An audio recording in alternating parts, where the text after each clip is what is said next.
pledge allegiance to the flag of the United States of America, to the republic for which it stands, one nation, under God, indivisible, with liberty and justice for all. Thank you. A reminder, this meeting is being recorded, and we got the tape recorder up here. So before we start anything else, I want to just take a minute to welcome our new member, Chris Boone, to it. Congratulations, Chris.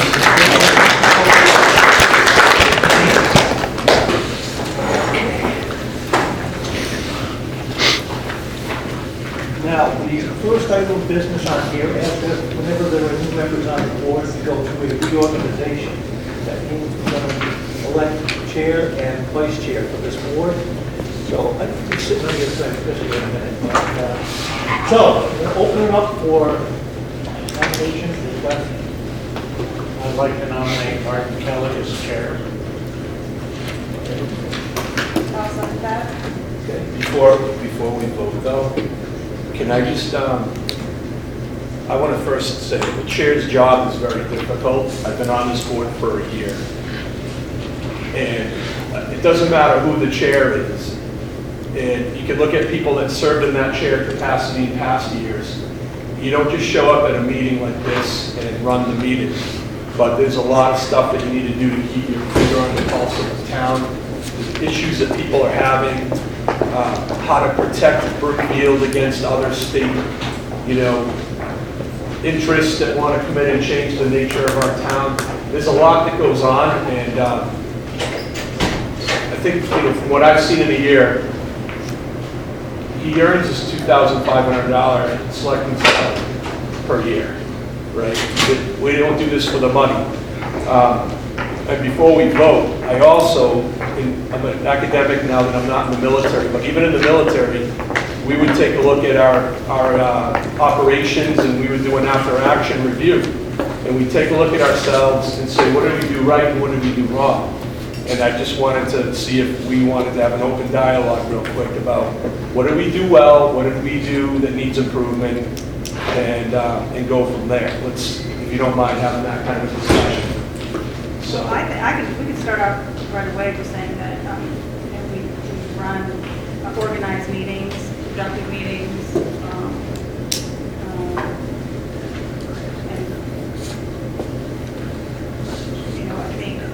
I think the ability to work with staff and departments is huge, and I think we talked about with our chair. I'll say that. I think that Martin has always come very well prepared. He knows his background, he knows his subjects, and he does an excellent job. He spends a lot of time researching, checking, going through everything. So I have no problem. I've served with Martin before. I've served as chair before. It is not an easy job. It takes a lot of time. So I think he's the best pick right now for the job. And early on, when I was learning how to just be on the select board, I voted against Marty one night on something that I think he was pretty passionate about. And he said, do you mind having a chat afterwards? And I thought I was going to get an earful. And what was said to me was, now being on the select board, there's a reason why there's 5 of us. And it's okay to have differing perspectives and even differing votes. I just want to make sure that when we vote and we're different, that it doesn't mean that we can't work together. We're always going to be able to work together, and I agree that that's exactly the right answer. Because there are going to be times up here where, we may work really well together, and we have, I think, as a board. We really come around. There's always growing pains, right? We went through that. You probably all saw that. But as a board, I feel like we can communicate to each other, we can share our perspectives, and even when our perspectives differ. Can someone get that door back there? Even when our perspectives differ, like we're okay as board members being able to have the different perspectives and be like, so if I'm going to vote yes, you're going to vote no. Tell me more about why you're going to vote no. Like maybe I have a blind spot. There's something I'm not seeing. So explain to me, if you don't mind, more about why you have the no vote. Because I'm thinking yes all day long. And we can have those conversations. And that's a healthy board, whether it's a select board or anywhere else. I've witnessed other town select boards, chairs coming in here to watch our board to see how it's run. People that I'm like, who's this? I've never seen you in my life before, and then they leave a little early, and it's someone from another town. That job isn't easy, so that's a lot of pros, I guess. So Mitch, why don't we start with you for the cons? Mark can be very stubborn. I would even say pig-headed at times, so. But he is always willing to listen and discuss. Once he sets his mind, though, it's hard to change it. I didn't scare me. I really didn't think you were going to have cons. I can't say the same thing. I've known him too many years, you know that. All right, Chris, new guy, do you have anything? You got it. Ooh, this is a tough one, controversial. Con, okay. Well, I think, I wouldn't say it's a con. I think it's part of the evolution of what boards do. You know, as a citizen now, as an elected select board member, I'm coming in with some viewpoints that are reflective of what some of the residents say. And I think one of the things that I've heard quite a bit about is public discussion and opening up more public discussion. And I will tell you that I'm in favor of that. However, and here's the big however, I actually did due diligence. I looked back at prior recorded meetings back in time, and I saw a lot of disruptive conduct within those meetings that disrupts the business of this board. This board, it has to be a productive, business-like board. So when agendas are set, we have to stick to the agenda. We have to make sure that we're not talking about things that are off of the agenda.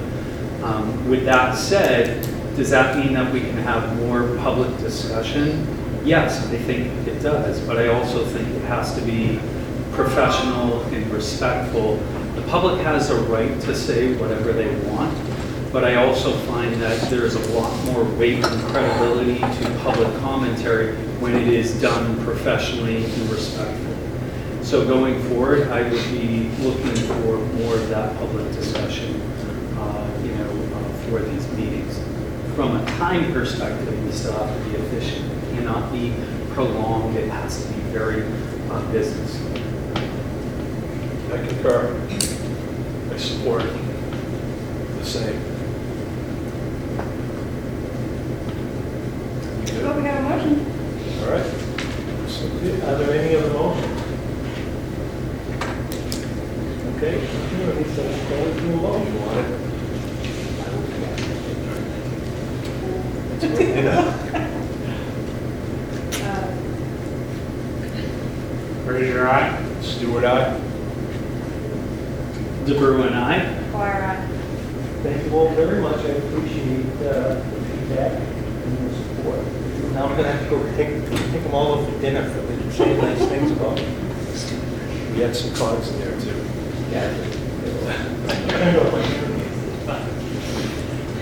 Okay, thank you all very much, I appreciate that. Now, we have one other position to be acted on. I would like to nominate Krista McGuire as vice chair. She has the experience, the background, she's developed very well, I enjoyed working with her. I think she'd be a great choice. I agree with that, and I would like to be the one to actually second that, because I think you have shown to be a terrific asset to this board. I mean that very sincerely. I've told you that offline too. Absolutely. Okay. Any other motions for the vice chair?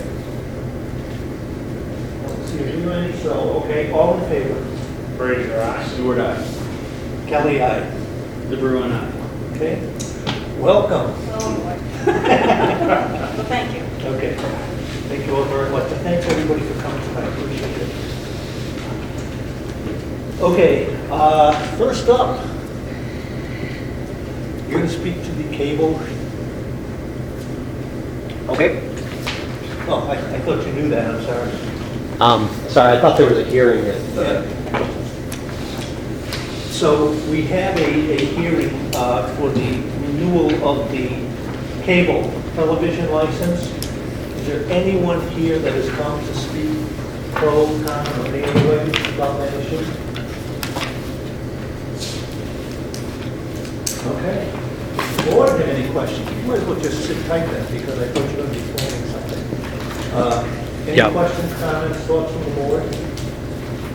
The only complaint I have about the Spectrum is they're expensive and they're hard to talk. They're not easy to deal with. Returning equipment, I mean, they just have an attitude, so. Yeah, they can be difficult. I would agree with you on that. And one of the issues that I have with, I would say Spectrum, because they're really the only one that's had the issue with, we have a road in town, Allen Hill Road. Is anybody familiar with that? Okay, for those of you who are, it is disconnected from the town. So a number of years ago, in infinite wisdom, the town of Brimfield abandoned the road that connected Allen Hill to Holland Brimfield Road. So if you want to get to Allen Hill Road now, you have to go either through Sturbridge or through Holland to get there. And we have tried every which way we possibly could to get them to agree to put cable TV up there, and they just will not do it because they say there's not enough houses to justify the expense. And those folks have been basically cut off from the cable service since, at least since Spectrum's been here that I know of anyways.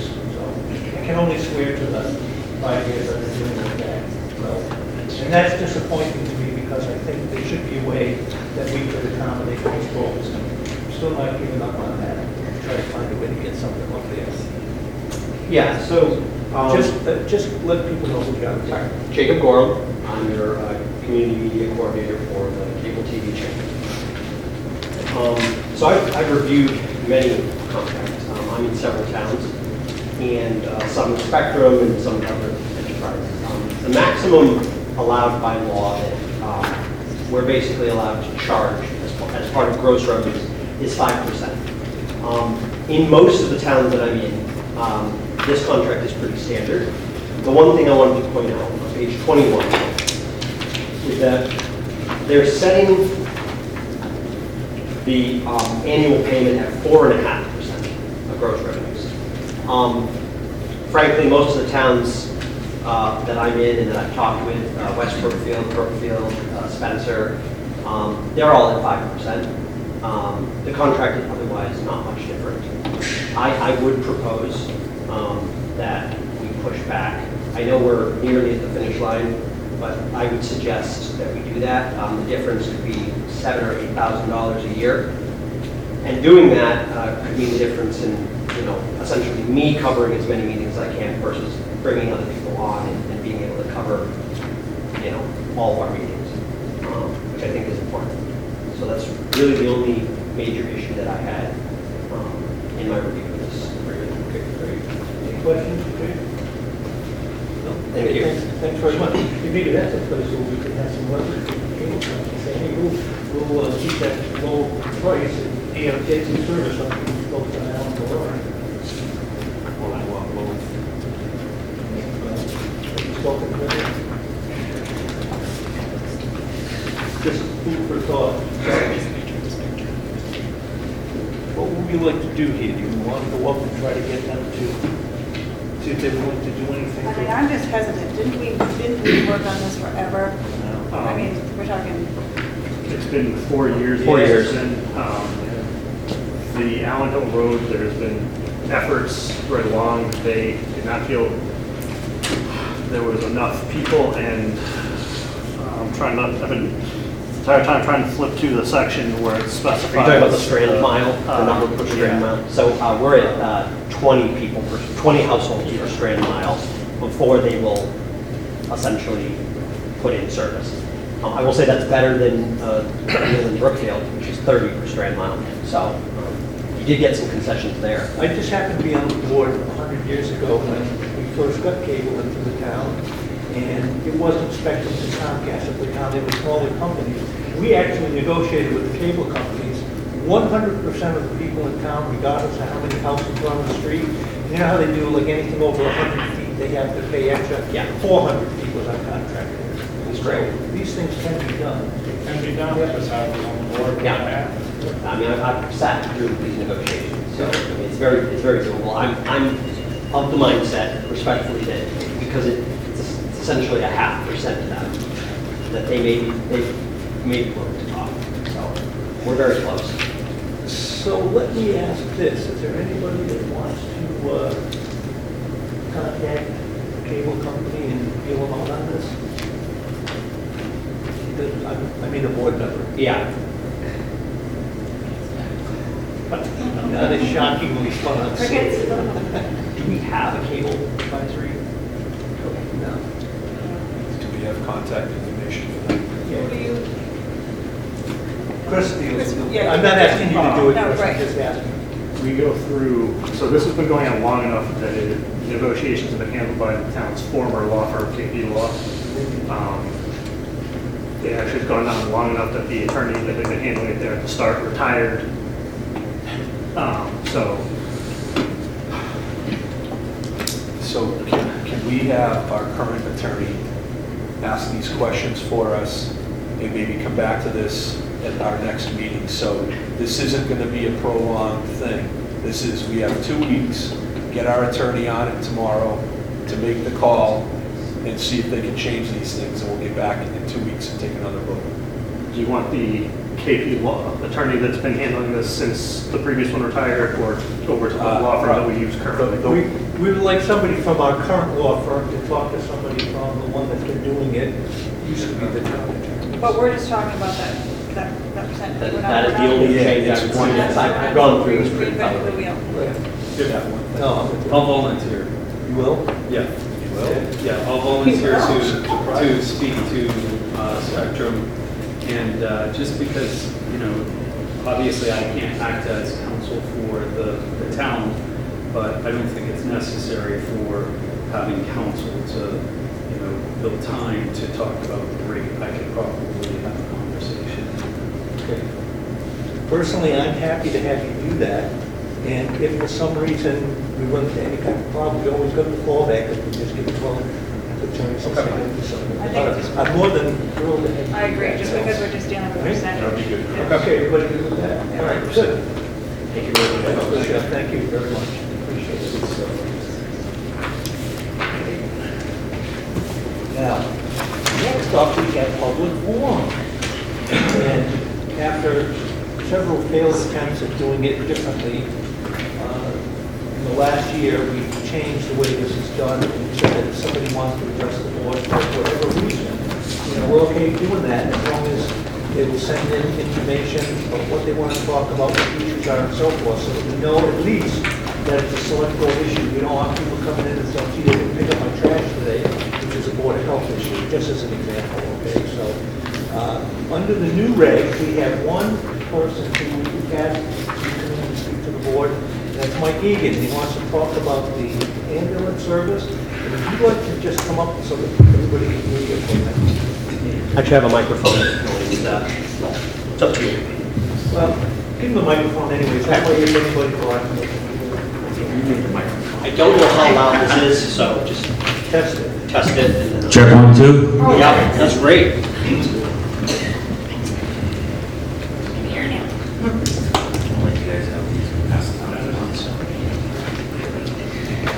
Basically, a brief of what we're just talking about today.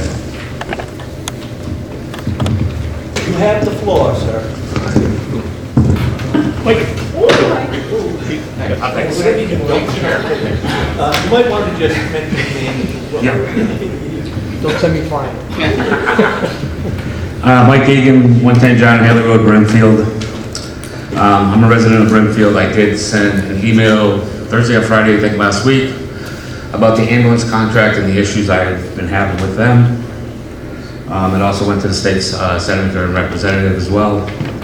So basically, as a resident of Brimfield, I received an ALS ambulance invoice for $7,655. It was a single emergency transport under the town's private ambulance contract with a no balance billing provision. I used my PIP insurance, which is a personal injury protection insurance policy on my auto. It was from an auto accident. They paid $2,000. The remaining balance was $6,655, which was initially billed to myself. After town meeting, found out about the balance billing option, and they asked if they can talk to my insurance provider for the remaining balance. The one critical issue with the PIP insurance is it has a maximum benefit. It's $8,000. So basically, Action pretty much cleaned up my PIP insurance for $7,400 and some change. The impact was, because it's a limited pool, it's a limited amount of money, the auto policy pays most of the insurance claims on that policy. So it deleted all my funds, leaving me an out-of-pocket expense of about $711. So any follow-up treatment, any other out-of-pocket would be out of my pocket continuing. So if it was a major accident, it could be a lot more money.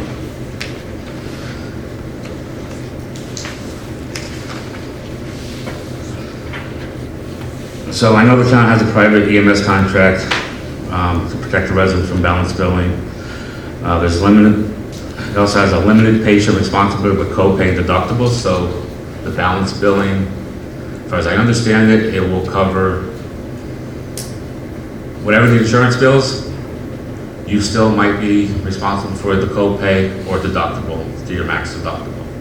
So I think if you have a $2,000, $3,000, $1,000, you could be hit for the remaining balance of that. I could be wrong, but that's how I understood the policy works.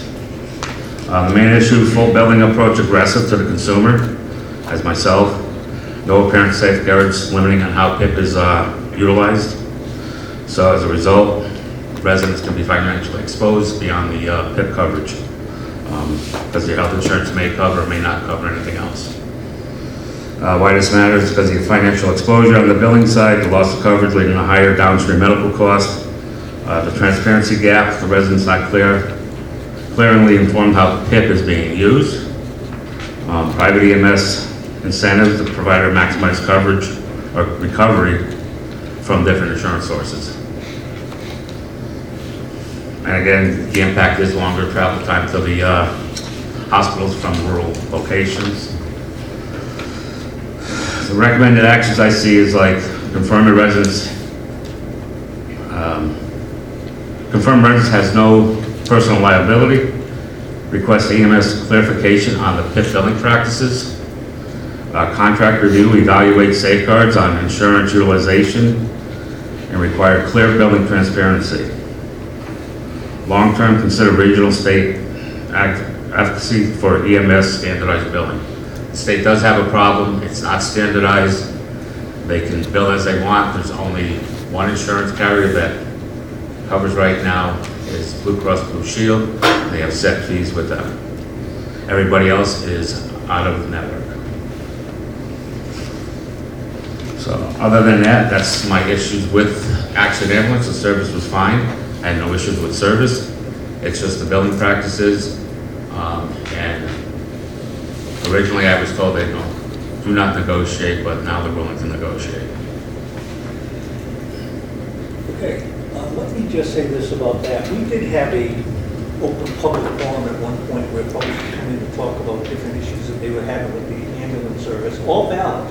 And, you know, one of the things to remember, and you said it yourself here, nobody has ever complained about the quality of the service they get, like the EMTs that take care of people in an emergency. It all comes down to the billing issues, and we are certainly aware of that. We are also aware that it is a statewide problem that the legislature in Boston is supposedly trying to take care of and get changed, and I don't know what they're going to end up doing with it, but, you know, you are right. And when we looked at the issue of negotiating the contract with Action Ambulance, you know, as I said, there's no question about the quality of the care, lots of questions about the billing.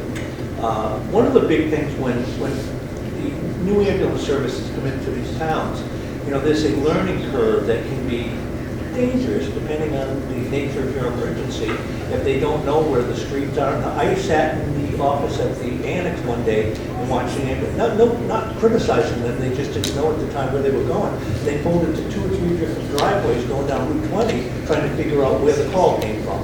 So these are things that, you know, we look at when we talk about negotiating that, you know. Absolutely, what you're saying about billing, we all feel exactly the same way, and that we got to do something about it. What our options are at this point, I don't know. Switching to a different ambulance service doesn't necessarily make that problem go away, because they all do the same thing, at least everyone I've come in contact with. Correct, I'm Just my not own saying opinion. switching companies is the real resolution, it's, Yeah, so there's. you gotta really- get them in line with building. Yeah, so that's the whole thing. And the reason that they're looking in Boston about doing something is not because it's Acton ambulances, because all the ambulance service, or the vast majority of them, I won't say all, because I don't know all. I mean, at the tri-town meeting, he came out and said, the 7,000 right is a right to Boston, Yeah. not a right to Harrington. Any other comments? We have a resident expert on this. We have anything to add to this? Well, and we're going to talk about this a little bit later too, so. The concern with billing was very much in our first meetings, was brought action in, and point blank about that. And people were not happy, it's not just our town. And they backed up and they're willing to work with us on that. They have different levels of aggressiveness that they use. And the towns can decide how much percentage they want collection or what they're going to forgive and do all that. And that is part of the negotiations that are coming up. Correct. One problem I did have, just so you know, they did go after Travelers and went to file a lawsuit, and Travelers just ended up paying them, so they did exhaust my PIP coverage. So I am out, the 700 right now to pay that. And in the end, you end up paying for it anyways, because you used up all your money with them, right? Well, yeah, they exhausted That's the what I'm saying, benefit. you know, yeah. Okay, any other thoughts? All right, thank you very much. Appreciate it. I don't. Go ahead. I am going to, I was just going to ask about the minutes. We're not ready for minutes at this point, right? Okay, so the minutes are on hold. We're going to exercise a few options here. And that is, who's here for the groups? Right here. You are, come on over, please. Have a seat right there.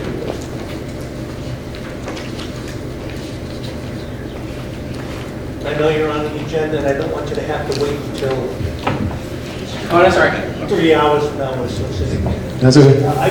We may not even need to ask you any questions, but I just want you close in case we do, okay? Yep. So everybody on board with this?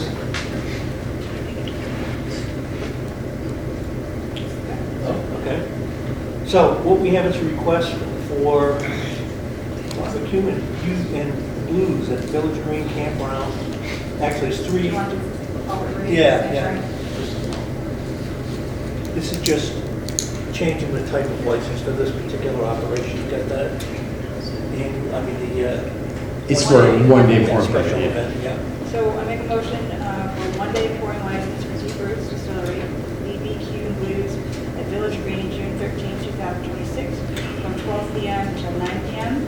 Also, Deep Roots Distillery Car Show at Village Green Campground, August 15, 2006, from 12 p.m. to 6 p.m. And Deep Roots Distillery Beach Party, Village Green Campground, August 22nd, 2026, from 12 p.m. until 8 p.m. Second. Any questions? I don't see or hear any. Looks good. Okay, all in favor? Raise your eye. Do aye. Kelly, aye. Bruin abstain. Water ice. All set? Thank you. Okay.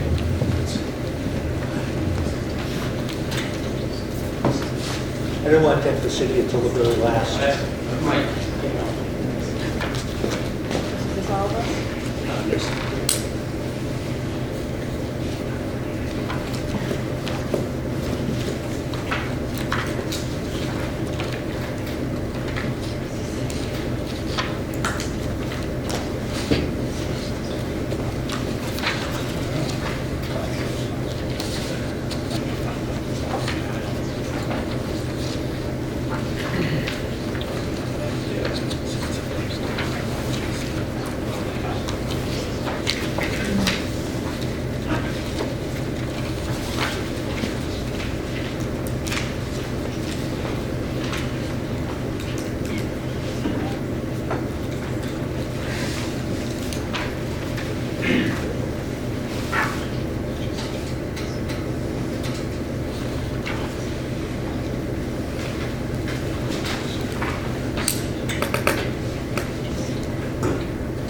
All set?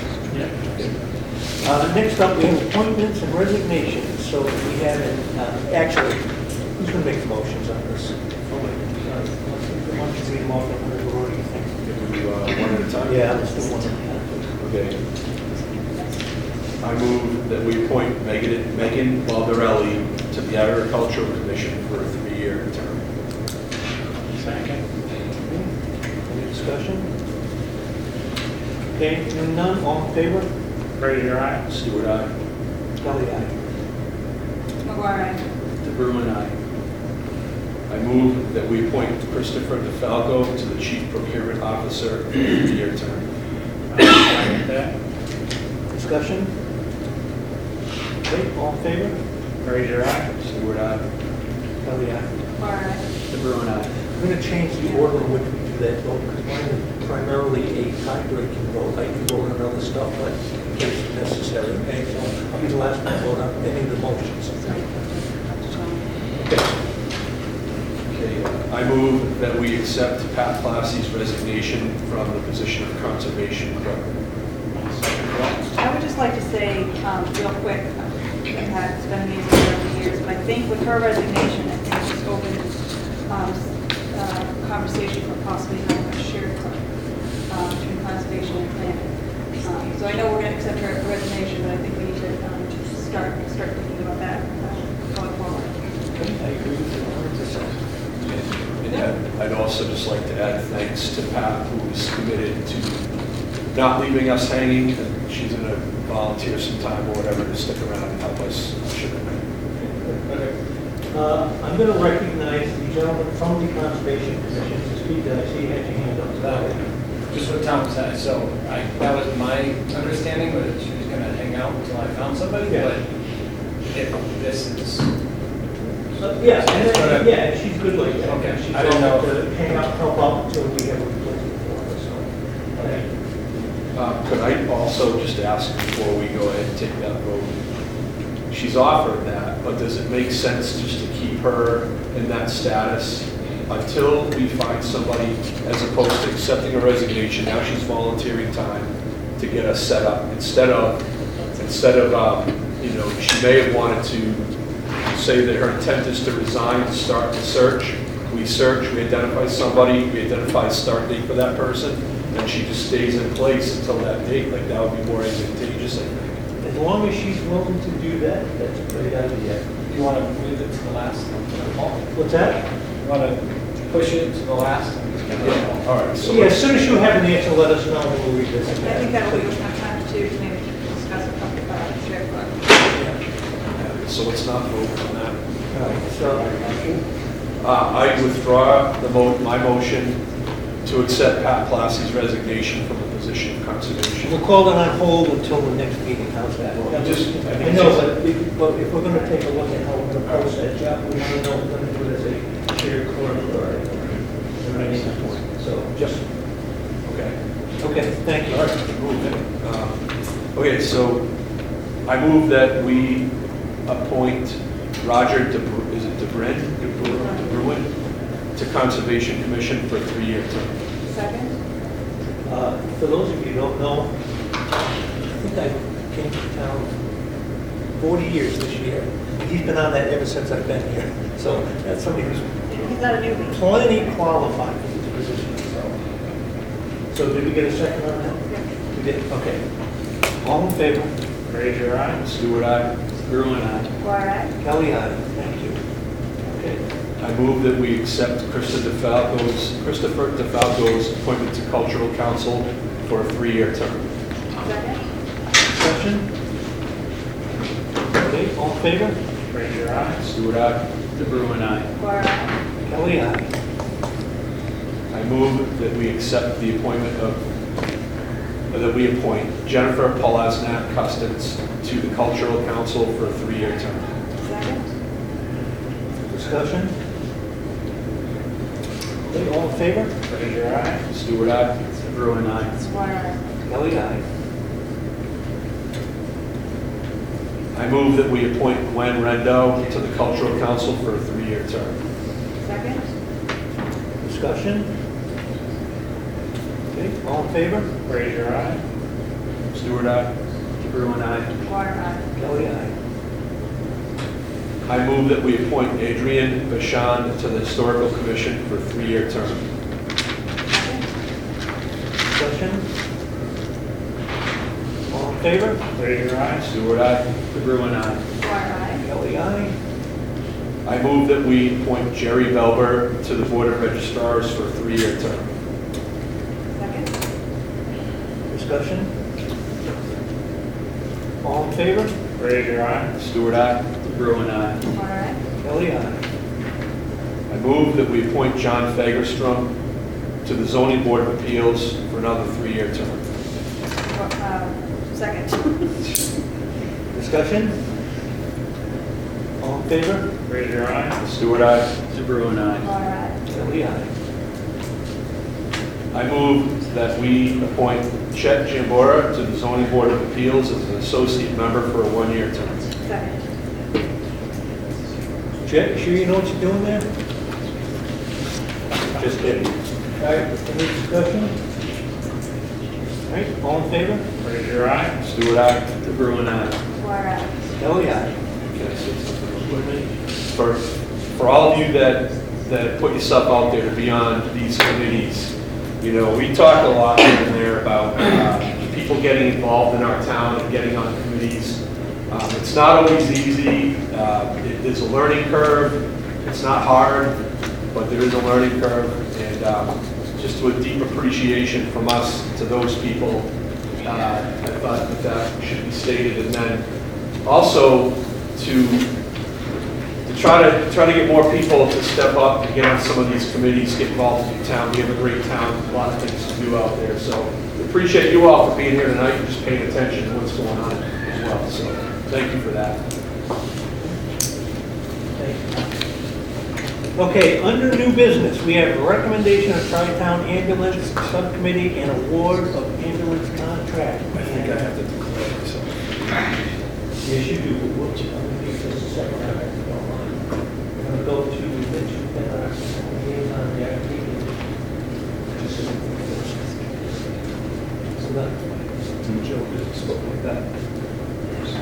Just, okay. We're good. Okay. She'll stay on until we have somebody. Okay, when you walked out, what we said was, if she says she wants to do this, we're going to put that resignation on hold rather than accept it at this point, because we're going to look at maybe doing a shared course. We'll worry about that after, but as long as she's good, it's great. Thank you for checking, I appreciate it. Sorry, go ahead. Okay. Essentially, we've spent the last, Chiefs, myself, other selectmen from the other 2 towns, reviewing. We met with Action to discuss the issues and problems we had. Then we put out 2 bids. All the towns agreed. We needed to take a look to see where we're at, to see what we're getting, and a price we can get. As it came back, we had a score sheet to rate all the 3 services: Action, Catalina, and Chapman. And on a scale of 12, Action came back 12 points out of 12. They were the best for age of time and service, servicing different hospitals they're associated with, all recommendations and all that stuff. Catalina was 7 of 12, and Chapman was 6 of 12. When we broke it down into numbers, okay, for the towns, Action had a number of 358, 328, and they actually had gone down about, what would you say, about 10,000. So it was good to negotiate and put it out for a bid. Catalina was 425, much higher, and a new service, you know, we weren't sure. They haven't been in service for a long time, 4 years, I think. Or no, that was Chapman, I'm sorry. And then Chapman came back with 350. But once again, our argument was what we didn't know we were getting. They hadn't been around long enough. Would they be able to supply the equipment we needed and all those things, which at this point, Action is doing. We need 4-wheel drive ambulances that provide that. On top of that service, Action also provides replenishment of supplies, which they never charge us for, and we get back, what was it, about $16,000 a year, I believe. So, well, we're worth the savings there if you apply that into the numbers. So, our initial finish after all the evaluations was to recommend that we renew our contract with Action. They're in place, it's not a shakeup, there's not going to be relearning. I mean, it just seemed the best move for us. The argument with the overbilling was very sensitive. We hammered them about that very much, put a lot of pressure about how they do their collections and what they're going to do. And that's still to be negotiated in the finished contract. So my recommendation is to award Action the contract for the next 3 years. Any questions? Questions or comments from the board? I just think I want to reiterate that we hear the concerns and we are doing due diligence. We are trying to work through it. The perception out there is that, we're just going for action. And that's not the case. We're listening, and you've been working very hard on this with even the other towns, and I think it's important to state that, meeting after meeting after meeting, we're passing through this. It is true, we've done, say the very least of due diligence. We have some folks here. Are you gentlemen looking to speak to this issue at all? You just lost. Okay, that's fine. I want to give you an opportunity before we took a vote, Just there, questions. Okay, fine. Well, any other comments? I'd like to comment. So before this vote, and obviously I'm newly elected, I had an opportunity to speak to a lot of residents. And I think that, number one, 100% of the people that I spoke to who have experienced Action have said the employees are great, the EMTs, the services are great, but time and again, it's the business practices of billing and the disputes associated with it that they have found just highly unsatisfactory. And I'm not saying that, the billing was improper. I'm also not saying that, guess what? If we have a new vendor, we may be facing the same type of billing issues. However, I will say that I'm going to be supporting the residents who say that the service was unsatisfactory, and I will not be voting in favor of Action Ambulance for that reason. I come from the business of dealing with contracts and contracting, and this is why we have competition, and this is why it's important to drive competition towards not just price, but also the services and the business practices that are being offered to us. So that's my comment. Okay, thank you. Appreciate that. Any other comments? I'd like to respond to that because it very much was part of the discussion. And Action has agreed to set up groups to come to town once a month at the senior center with hours. They're going to have lines of access to their people. They are going to provide very clear and itemized billing, so you know what you're being billed for. And they will adjust and do the billing and the aggressiveness as per what we direct with the town. That was foremost in my argument with Action, because my feeling is the same as yours after listening to the people. But I think that they are more than willing to readjust and tune themselves into working with the town and the people. And this is not just Brimfield, this is all three towns. And I do think that's great. I think the willingness to compromise and be flexible with the residents, I think is great. Truthfully, whatever vendor is selected, when we get to contracting, I have 3 points that I want to make, which is number one, balance billing of our residents, whether it's interpreted as repricing or not, is not going to happen. Number two, aggressive collection letters and tactics, not going to happen. Number three, are residents being required to become insurance collection agents of the vendor after the insurers have tendered reasonable and customary fees, not going to happen. So regardless of what the vote goes tonight, I want to make sure that whatever contract we have in place is very clear with regard to that. Okay, good. your comment? So I found myself in a position where I'm the chair of the Spirit of Brimfield is the name we came up with. It's the group that's putting together the Spirit of Brimfield 250th Our Nation's Freedom. It's coming up on June 13th. And I've come up with what I thought to be a potential conflict of interest, but it looks more like an appearance of a conflict of interest. I called the state attorney, told them everything. They advised me to fill out the form, which I believe I have to read this, right? So I can just tell them. Yeah, you All can say right. it. So Action has been very good to our community in terms of finishing the gap that we had for our town's fireworks, which is a big deal for this whole event on June 13th. The fireworks are, you would not believe how expensive they are.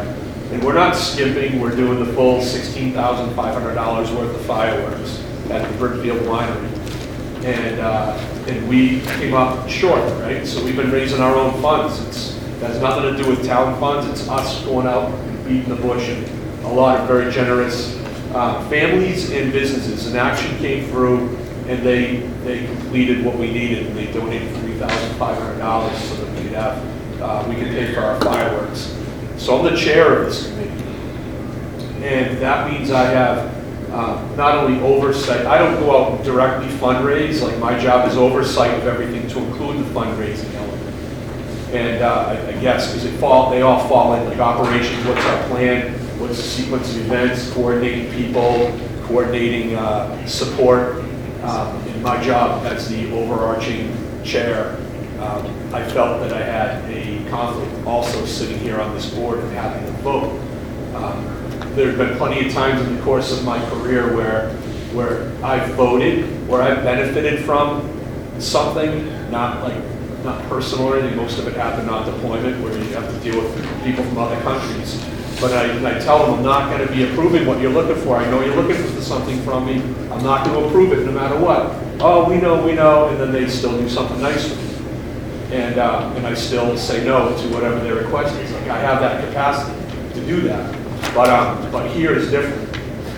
So I'm recusing myself from this vote on our ambulance. And for me, it disappoints me that I'm doing this as well, because I've talked to our people, right, Mike? I've talked to you and a few others, worked through the issues. I've talked to our elected officials. I've talked to the Vice President of Operations of Action. I've talked to the President of Action. I know what they're, anyway, I can't get into that. I can't deliberate. But I've done all that homework and more. I've talked, it goes on. So I feel like I have a pretty good sense in my own brain of how this is all coming down to play and what we should do. But I'm not going to vote. I'm going to recuse. One item to be remembered, because this seems to get lost in the shuffle when we talk about the votes that we take here, in this case, the 250th committee. And that is that this committee is not a town committee. This is a citizen committee. This is folks that live in town getting together and doing this for the town. So when he talks about, I'm going to recuse myself, it's not because it's one town function dealing with another. It's because the perception is him as an active member of this board, and this board being the signatories to that contract, in the interest of not letting people think that there's something inappropriate going on. Is that fair to say? I just want to make sure people understood this is not a town committee, this is a citizens committee. Right. Thank you. Okay, so having said all of that, you made the motion. I haven't made a motion yet, but I will. I'd like to make the motion that we award Action Ambulance the next 3-year contract. Town of Brimfield. If there is no further discussion, all in favor? Raise your eye. Stewart recuse myself from the vote. De Bruin, nay. McGuire, yes. Kelly, aye. I Ah, yes. got all of our eyes. Okay, so that is approved. Okay, now we have, I think you're coming over here for another chat, right? Now we have the cable television production assistant pay rate discussion. You've hired someone a while back now, and it turns out that he... I did. Well, You want to do the other one first? no. Oh, no, we've been, because I've got a hand now, so I got it. I mean, it's a short walk. I know, we're problems, that's good, I like that. Good. Yeah, so I've had just a very good time trying to get people interested in helping out. I have real goals for the cable access studio, and I want to cover as many meetings as I can. But, right now, the main concern seems to be pay. Okay, and what is it that we offered him, or her? I don't know. Him, I thought so, all right. that it's $15.60 an hour. Okay. What's he looking for? So, he said 20. Okay. It doesn't seem unreasonable for that And job. what is this anticipated hours? Um, Hours of work? So we were thinking just 5 hours. And Chris, we have plenty of that account, correct? Yes. So we have the money to cover the addition here. It would be operating at a deficit, but there is a substantial amount in there from Previous years. the year and a half of having no, Yeah, anyone getting paid from that. I mean, I'm all for that jump, but what I would ask you is, can we work with the schools to find, like, interns type, during the school year?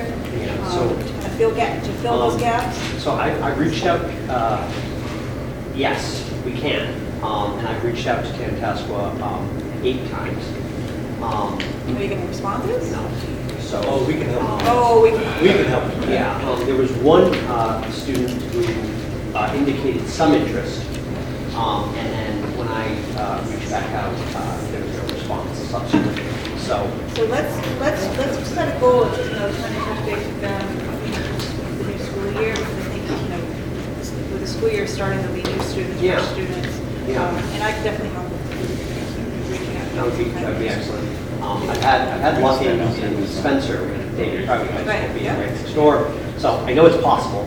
It's just about, I think, getting them And interested. I think everybody agrees how important it is to have these meetings televised so people can watch.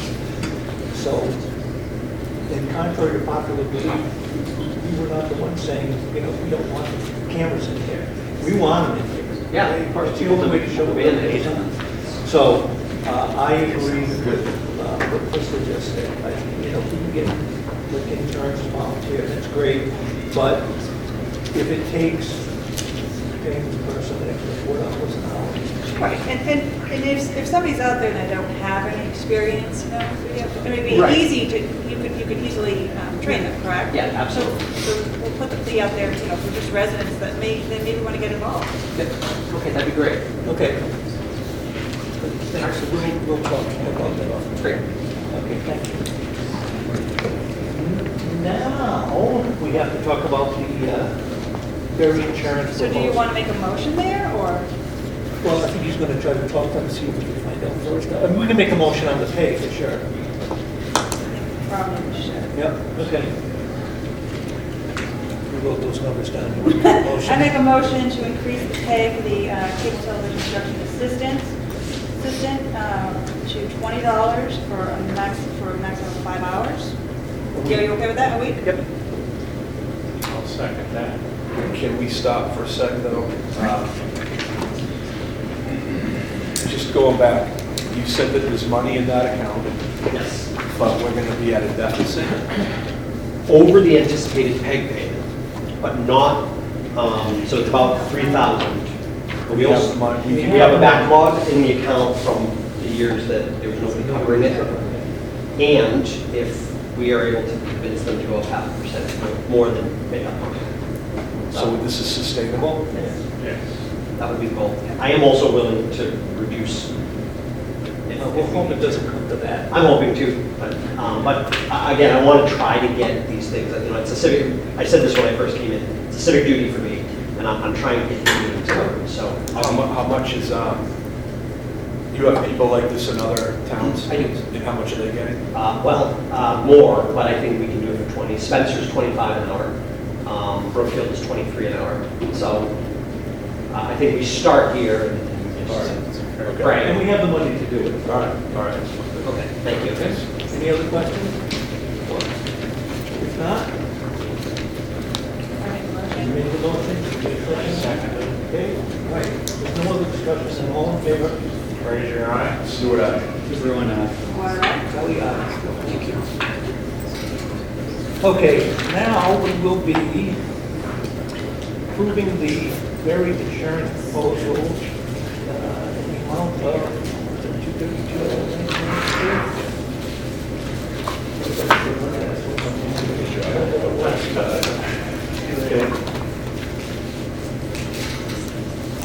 So,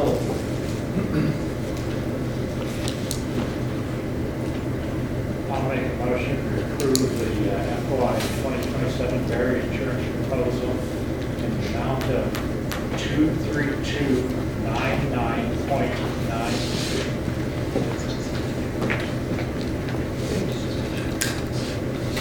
make that 990.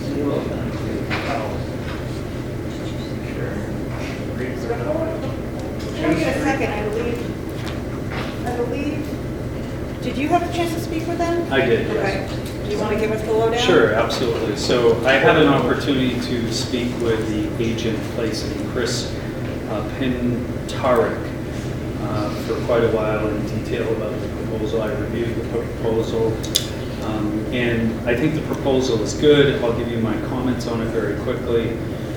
The highest premium dollars are the property insurance premium dollars. What I've asked him to do is send over to Chris what they call the statement of values, just so we can take a look and review at those statement of values based upon how they're calculating that premium and what we're valuing the properties at. He's going to do that. The second highest premium is the commercial auto, which is a composite rate. What that means is they take all of these different types of vehicles that we own as a community, and they assess the different values, liability exposures, and instead of charging really high for one vehicle and really low for another vehicle, they do a composite rate. Composite rate is $1,433.50 per unit, which is actually a very good commercial auto composite rate, because it's below $1,500. You see a lot that are over $1,500, way over $1,500. And then the last one was the only concern that I had was the cyber liability coverages, where it's currently in a package policy, so the limits are really low. They're much lower than probably what we should consider in the future as a community, as we digitize a lot of our records and information. So in the future, I think there was a suggestion made by him that we get a quote for a standalone cyber liability policy, which will have much higher limits for those coverages, and the coverages will be much broader as well. So I would echo that recommendation that we should consider that in the future. But otherwise, those were the details of my conversation. Good, that's excellent information. Thank you for that. Yep. Appreciate it. Now that's the vote. All right. If you don't mind, Gary, stay. Okay, I make a motion that we approve the 2027 Berry insurance proposal in the amount of $232,990.92. I second that. If there is no further discussion, Raise your eye. Stewart, aye. DeBruin, aye. Dwyer, aye. Kelly, aye. Thank you all. Okay, next we have the discharge of lien for Nancy Road in Holland. We have the lead community of the three, so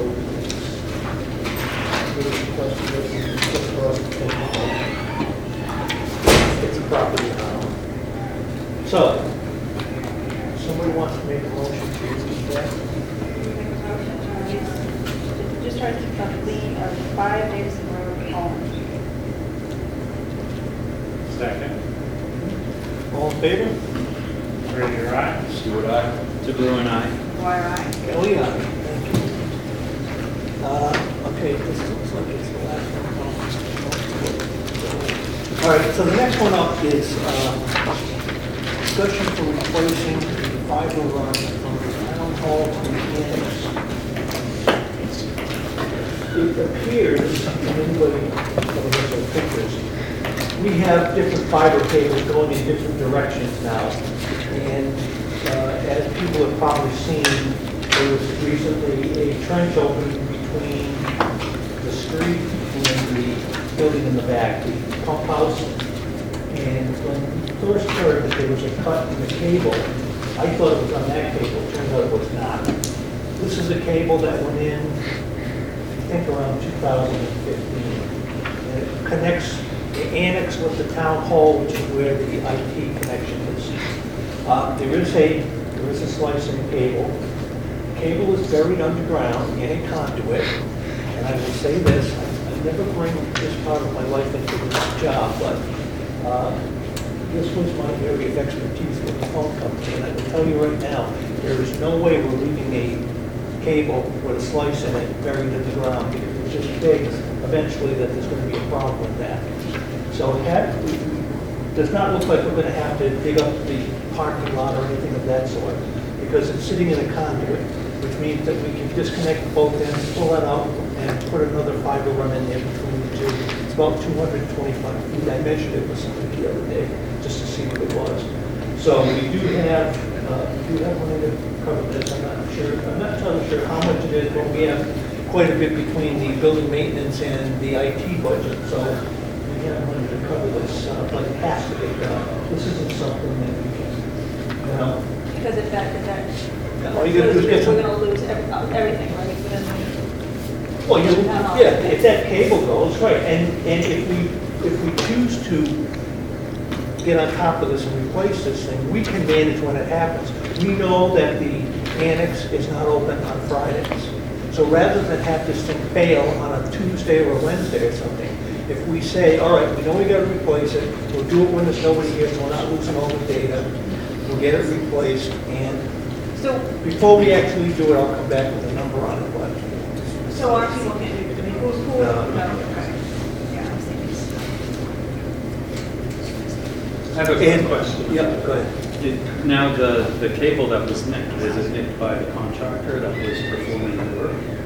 Is that what we're? It was nicked by the contractor that was putting the road to the building in the back. He dug in. And the reason that happened was because back in 2015, when this was done, it was not properly reported to DigSafe. So we had no course of action on the folks that were digging the trench from the street to the back, because they had no way. They did check with DigSafe, and this was not identified in the ground, hence the problem. What year was that they did this project and did not check with DigSafe? We believe it was 2015, correct? Yeah, okay. Who's over? I think it's important to know. Oh, yes, and we will, we couldn't get a definitive answer on that yet, but when we have the answer, we will bring it back. Because we're going to, I will bring it back to the board once we know what the cost will be, just to approve the expense of doing it. And at that point, we'll have a better idea. This who isn't had the gonna hold oversight. up anything over there, right? I think just being around a lot of these utility cuts and cable cuts, I think obviously it needs to be fixed no matter what as soon as possible. But at the same time, I would suggest that maybe we consider at least notifying the contractor to notify their insurance carrier to at least preserve maybe some rights that we may have to a possible claim for reimbursement possibility. If we don't, if the facts don't support it, they don't support it. But if they do, they do. Yeah, I mean, Nothing lost in doing that. okay, yeah, nothing lost in doing that, so we will notify, I think it's Perfume, right? This looks good. Okay. We do recognize that, and they did check with DigSafe, that's the biggest thing, you know what I mean? And they were told that as far as DigSafe was concerned, there was nothing there because it was never reported. So that's how we go back to 2015 or whatever it was, because, you put the pressure on their insurance. That's how it happens. That's how Yeah, and I think that, you know, a lot of times with dig safe and, you know, contractors, there's some pointing of the fingers and, you know, if they properly called dig safe and dig safe didn't identify it, but dig safe did in fact, if we find that they had access to like as-built and they just didn't properly identify it, then, you know, that may be a different type of claim, you know, to dig safe. But I think just to preserve rights. I certainly have no problem just telling them, look, this is what we're doing. We're going to explain what happened here. So you might want to, in advance of any kind of a final decision, just notify the insurance company that there is potential for a claim. Everyone okay with that? We'll take care of that then. Thank you all for that. Okay, under old business, we have monthly department reports. So I asked for this to be put on the agenda for discussion and hopefully with possible action. My idea is to kind of come up with a template that our department heads can fill out once a month. We're not looking for like oversight, just looking to improve communications with residents. So what I did is I did make a template, and I think you guys all have it in front of you. And basically what it is just some bullet points for like department highlights, ongoing projects, projects completed in the month, upcoming priorities. I think this would be helpful, one, because yes, each department has a page on the website. But if we collect these reports, and have them in one easy, accessible navigation, you know, easy to navigate on our website, I think it gives transparency to the residents to see what our departments are working on, to see what roads are closed, to see how many permits are issued, things along those lines. Again, I'm not looking to create more work for departments. We could even shorten this up to one page, and they could submit it to our office. And then I talked to Chris briefly that we could just kind of just put them all together. It'll help with annual reports at the end of the year. It helps with communication between between departments. I think there's a lot of strong, positives to this. It's not going to cost any money. We can't mandate it. We can't make other departments do it, but I don't know why a department would want to do it. Because it's just a way of saying, hey, we're doing the work. We are doing the work. So I'm interested to hear your thoughts. A lot of the other towns do it. I think Munson does it wrong. So, yeah, no, we're not asking for that. But if we could agree on something. Yeah, you know what? Even if a report isn't given, then, it would just say on the website, such and such, no report given. And it doesn't have to be perfect coming out of the gate. It's a Right. living document, Absolutely. We'll find out what works, Yeah. we'll find out what doesn't work, we can Yeah. adjust it going forward. Because again, it's basically a voluntary thing, where it just helps us It just with helps. the overseeing. Right, and it just helps, and it helps with transparency, everyone knows that word. Yeah, within the building alone and with the building, so. I agree, so I support doing this because it's an opportunity, like if you think about a test, right? This is an opportunity for all of our departments to communicate their own transparency to the residents. That's one added value, but there's a second added value, and that's the synchronization of our departments, where one may be working on something that's similar to another, where they get to see what each department's doing and where they can help each other as well. And I've thought for the last few months here that they could use a little of that. So I would support this. You kept saying voluntary. Right, because there are departments that we don't have oversight. Yeah, right. Right. Yeah. And one of the other things that this helps too, is when you're collecting these on a monthly basis, and you're getting them from all the different departments, it also helps us to manage the legal account, because we could have more than one department looking to go to the town attorneys to ask questions about the same issue. And rather than paying, that's why over time it's evolved that you know, it falls to the chair now to just say, yeah, you call them or not, because at least if one person sees this, you know, if somebody else has requested access or the same thing. And more importantly, I think, another side is, it gives the residents a place to go to get information, not on social media, what's going on in the town, who's doing what. So, yeah. Okay. So that's transparency. Yep. Why don't you make a motion to approve the form? Does anybody have any suggestions of the forms? I'm kind of mixed on it, putting more load on the departments. I understand trying to interface together and understand, see what they're doing. But, I mean, Chief, how do you feel about this? You all right, Chief? Glad you asked. Oh, we get two chiefs here. Glad you asked. First, we'll ask.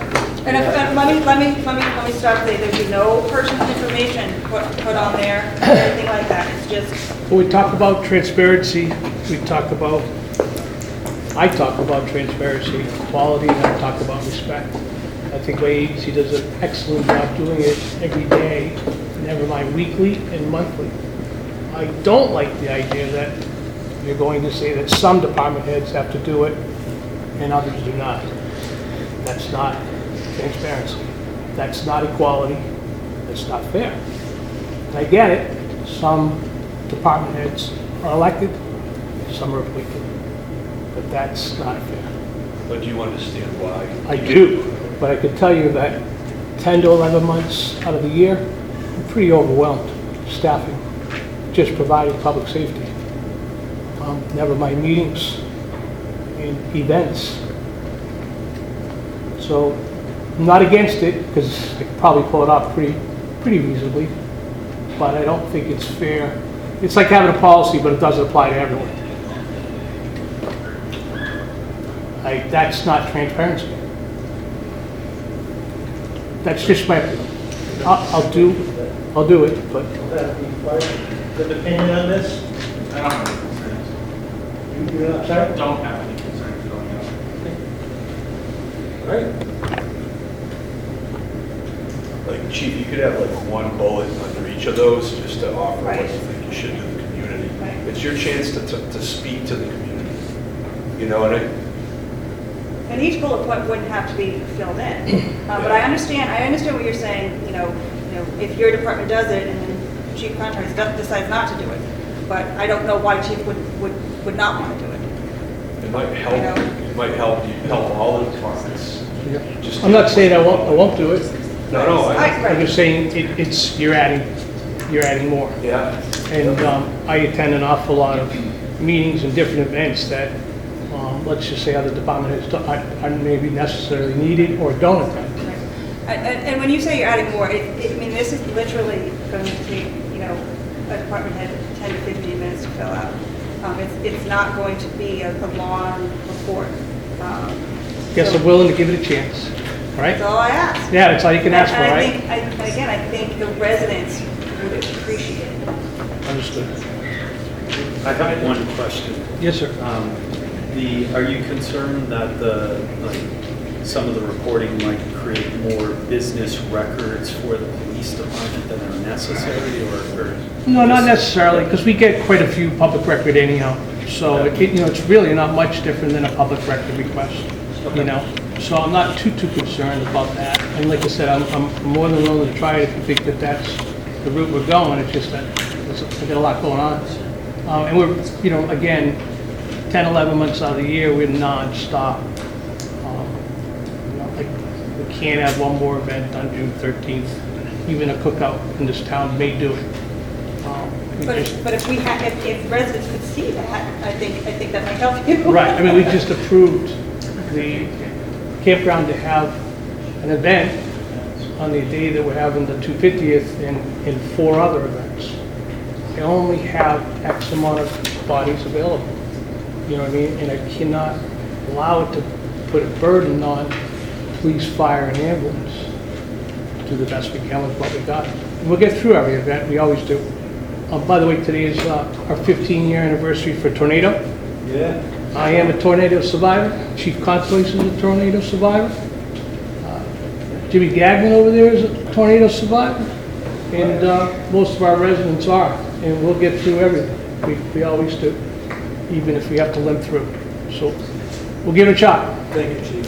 Thank you for allowing me to speak. Mr. Frazier. I have one recommendation for this form.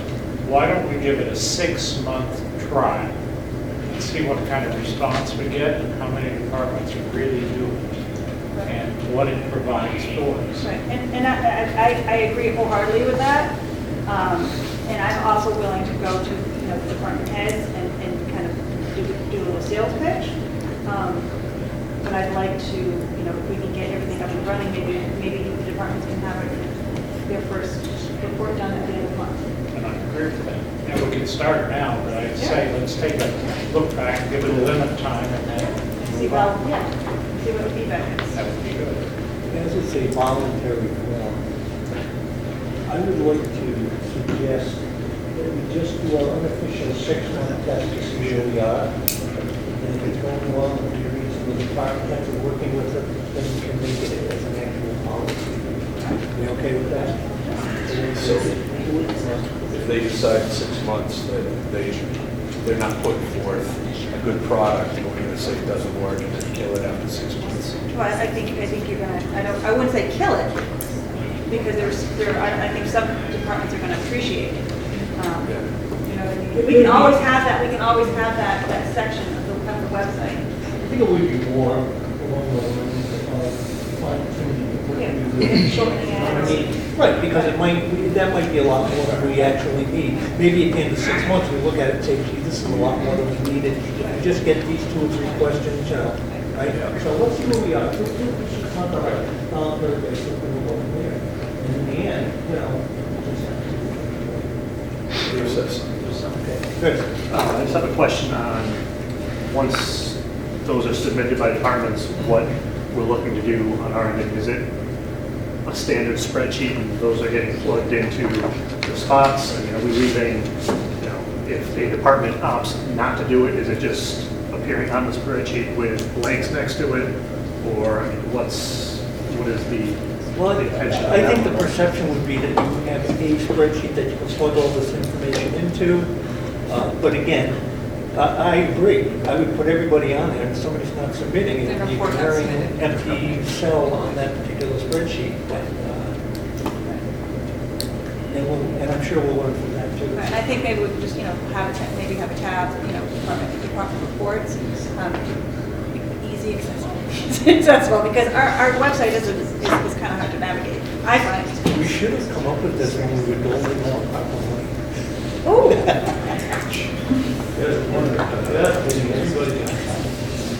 Okay, thank you on that. So last on the hit list is the discussion of nuisance delivery. As I'm sure people know, we scheduled one for the 29th? Well, tentatively on the 29th. And one of the things that we needed to do to move forward with the dog complaint was to have a agricultural commission in place. And I think you all volunteered to do that. So I thank you for that. I know you got thrown in almost immediately upon volunteering to do it. So, but we are collecting information. We are collecting, we will collect whatever the agricultural group puts together for us. We obviously have gotten lots of communications from all the parties involved, and I'm sure that's going to keep going until after this hearing.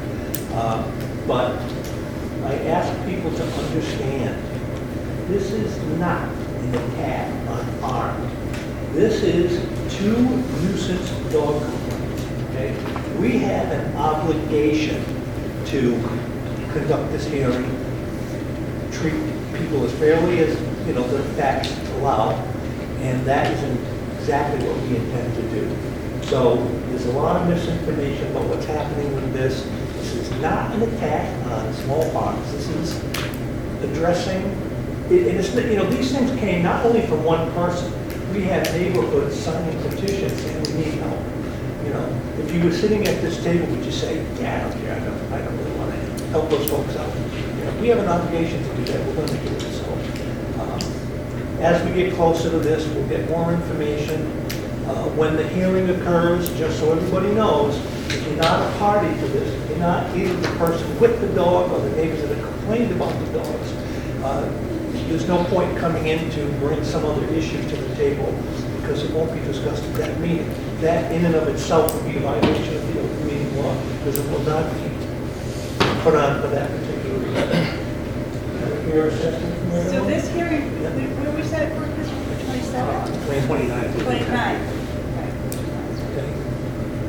So, and this is a pretty formal event. We only did one other a couple of years ago, but I mean, people who are coming in to testify about this, they will be, sworn in and, we'll have the attorney here, and we'll have, there's a lot that goes with this. I see, I'm going to recognize you just a second. So we as a board, we were under the assumption that we had to go to the agricultural commission, but their ruling, their understanding. Yeah. So are we still in a holding stage, or are we going forward with the? At this stage, we're going forward, and I'm going to give the chair of that committee, right? Yes, sir. Okay. Hold on 1 second. So I'm going to let you, what he has to say. Go ahead. Just real quick, Wait. it's not Wednesday, I think you're looking at July. Oh. Just don't want to put it in your calendar wrong. Oh, so it's during our normal meeting? Yeah. Yeah, it's June, you're looking at probably July. So he sees your phone from 3 people away, and I can't read the. No, I'm looking at my phone, like, I know you. Good. Joe, who's the chair of the commission. So based on all the research I've done and bylaws in town, these types of hearings, if deemed farm related, go through the ag commission first to see if we can mediate and come up with some resolution prior to going to a hearing with the select board. Now, at the meeting, we got agreement with the farms to go meet with them, so that may take a little while to set that up. But we would like the opportunity to try to solve this with the parties that are having the issue and the farms before it goes to an actual hearing. I would appreciate it if we had that opportunity. That's why we were out. You will get that, because if you're in the process of doing that, we tentatively, we schedule it for the 29th as a placeholder. Okay. So that we had something where we could, we knew we had a spot we could do this. We could just say we're I usually don't make this. moving forward with it, so I was getting a little nervous that I usually don't make these sweeping statements on behalf of all the members of the board, but I should go out on the limb here and say that nothing would make this board happier if you guys could do that. That would be best. So if you can resolve it. Yes, absolutely. But don't we have to, there's a time frame, right? Don't we have to give 2 weeks that we post, 2 weeks? Yes, Yeah, we have to the post it. notification has to go out to the letters and put in the paper in advance of it, so. That's why I'm asking you Yeah. to not set the 29th as a date if we need another week or two. So are we able, can I ask? Our dates are tentative dates. We had to put something on the books. Okay. And then we had to do that knowing that we, A, had to establish an agricultural commission, B, they have to have an initial meeting to organize, and C, then they have to do some of their own research. So we might come to late June, and you're gonna come back to us saying, hey, we're not ready, we're gonna find another date for that document, right? But our goal, that we should all be working for right now, is trying to be ready for 29th. If we get jammed up, let us know. Let me just make one suggestion. If you're going to give us a breathing room, why don't we just cancel what we have to, don't forget, we have like 2 weeks, we have to notify. I would say. Huh? You know what I'm saying? So if we stay to that and they say we can't do it, then we're not going to be able to have it. And I'm going to make a couple items here. Why are we doing it at one of our scheduled meetings? Shouldn't it be like a separate meeting? That's not going to put us behind. Oh, that's why you're the chair. I will set the agenda accordingly. Okay. But that doesn't make sense, so we have to have a 2-week announcement. Yeah. So why don't And we have to set- we have to get- While we're thinking of it, we'll cancel that meeting on the 29th, and we'll wait to hear from the agricultural committee on how they were able to do, and if they say they're not gonna be able to resolve it, you're gonna have to go to a hearing, then we'll start the process. Fair enough? Okay. So we'll give you whatever time you need to do this. You know. We're not gonna drag that, we're gonna have to set times to meet as well. Right, I understand. Yes, I know, I understand. The only thing I would say is, and I know you know this because you've already had a hearing, and I know you had plenty of participants, just, we'd like to be sensitive to the fact that we have people who say their lives are being disrupted by this, and they can't sleep at night, and they can't, lots of, issues. So, one eye on what those folks are going through, and the other one on trying to get this resolved.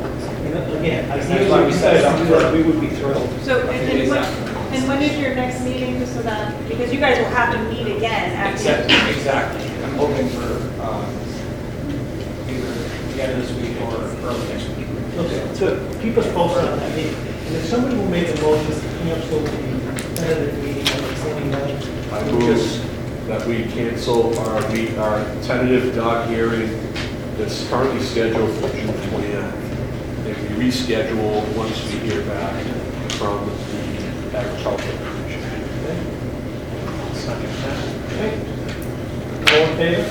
Fraser, aye. Stewart, aye. Bruin, aye. Kelly, aye. Okay, that's all set. Now I'll be happy to take the happiest portion of the night. Motion to adjourn. Second that. All right, all in favor? Fraser, aye. Stewart, aye. Bruin, aye. Bye. Kelly, aye. We are adjourned. Thank you all for coming out.